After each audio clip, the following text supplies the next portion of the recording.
les lutins et le cordonnier.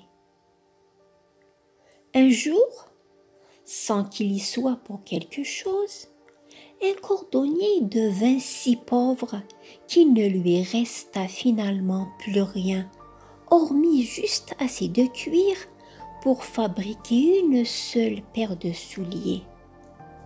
Le soir, il découpa donc le cuir pour fabriquer les souliers le lendemain matin. Et comme il avait la conscience tranquille, il se coucha dans son lit, serein, se recommanda au bon Dieu et s'endormit. Le lendemain matin, quand il eut dit sa prière et qu'il s'apprêtait à s'asseoir pour se mettre au travail, les 2 souliers étaient déjà prêts et l'attendaient sur la table.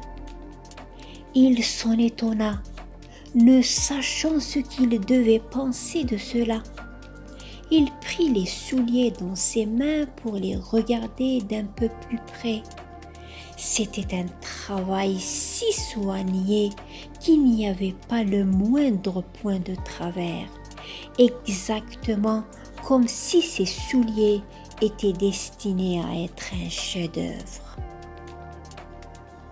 Un client se présenta bientôt et les souliers lui plurent tant qu'il en donna au cordonnier plus d'argent que d'ordinaire, si bien que ce dernier put acheter avec cette somme du cuir pour faire 2 paires de souliers.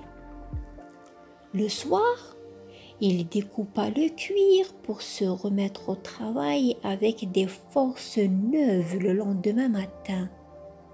Mais il n'eut pas besoin de le faire, car lorsqu'il se leva, les 2 paires de souliers étaient déjà prêtes. Les clients ne lui firent pas défaut non plus, et lui donnèrent tant d'argent qu'il put acheter du cuir pour fabriquer 4 paires de souliers.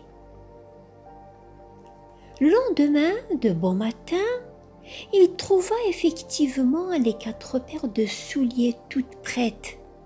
Et cela continua ainsi. Il découpait le cuir le soir et trouvait le travail terminé le lendemain matin, si bien qu'il ait eu bientôt des revenus honnêtes et qu'il finit par devenir un homme aisé.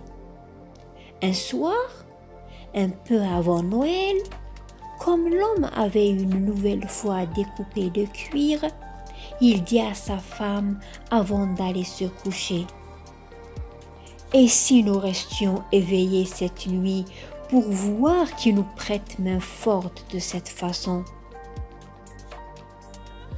L'idée plut à sa femme qui alluma une bougie. Ils se cachèrent ensuite dans les coins de la pièce, derrière les vêtements qui étaient suspendus là, et ouvrirent l'œil. Lorsqu'il fut minuit, 2 petits hommes arrivèrent, mignons et tout nus. Ils s'installèrent à la table du cordonnier, prirent le cuir qu'il avait découpé et, de leurs petits doigts, se mirent à coudre et à taper de façon si leste et si agile que le cordonnier ne pouvait détourner les yeux de ce spectacle tant il était étonné.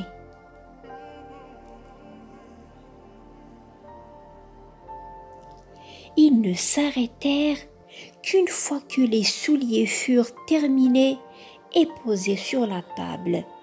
Puis ils se sauvèrent bien vite.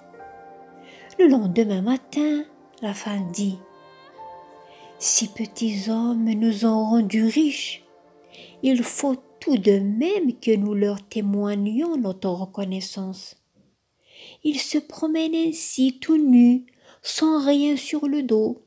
Ils doivent avoir froid. J'ai une idée. Je vais coudre pour eux des chemises, des habits, des pourpoints et des petits pantalons et tricoter aussi une paire de bas pour chacun. Et toi, fabrique-leur à chacun une paire de petits souliers. « Cela me plaît bien, » répondit l'homme. Le soir, lorsque tout fut prêt, ils posèrent leurs cadeaux sur la table, à la place du travail préparé pour le lendemain, puis ils se cachèrent pour observer la réaction des petits hommes. À minuit, ceux-ci arrivèrent en sautillant et voulurent aussitôt se mettre au travail.